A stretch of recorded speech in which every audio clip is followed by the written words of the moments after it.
கர்த்தருக்கு ஸ்தோத்திரம். ரோமர் 12:18 சொல்லுகிறது, கூடுமானால் எல்லா மனுஷரோடும் சமாதானமாய் இருங்கள் என்று சொல்லி. ஆம் பிரியமானவர்களே, நாம் எல்லாரோடும் சமாதானமாய் இருக்க வேண்டும். நம்முடைய தேவனாகிய கர்த்தர் கலகத்திற்கு தேவனாய் இராமல் அவர் சமாதானத்திற்கு தேவனாய் இருக்கிறார். ஆண்டவருடைய 12 சீசர்களிலே அவர்கள் ஒரு முறை நம்மிலே யார் பெரியவன் என்றதான போட்டி வருகிறது. அதன் நிமித்தம் சமாதான குறைச்சல் வருகிறது.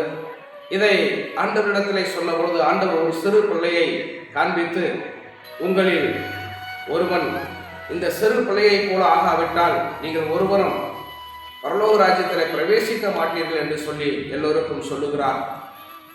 மாத்திரமல்ல, முதல்வனாய் இருக்க விரும்புகிறவன் மற்றவர்களுக்கு பணிவிடைக்காரனாய் இருக்க வேண்டும் என்று சொல்லி சொல்லுகிறார். ஆண்டவராக இயேசு கிறிஸ்துவும் ஊழியம் கொள்ளும்படி அவர் வராமல் ஊழியம் செய்யும்படி வந்தார். ஆகவே நாமும் இயேசு கிறிஸ்து இருந்த சிந்தையோடு யாவரோடும் சமாதானமாயிருப்போம். நம்மை உயர்த்தாமல் கர்த்தராக இயேசு கிறிஸ்துவை உயர்த்துவோம். தேவன் தம்முடைய சமாதானத்தை தந்து நம்மை ஆசீர்வதிப்பார். தாழ்மையுள்ளவர்களுக்கு கிருபை அளிக்கிறார். God bless you.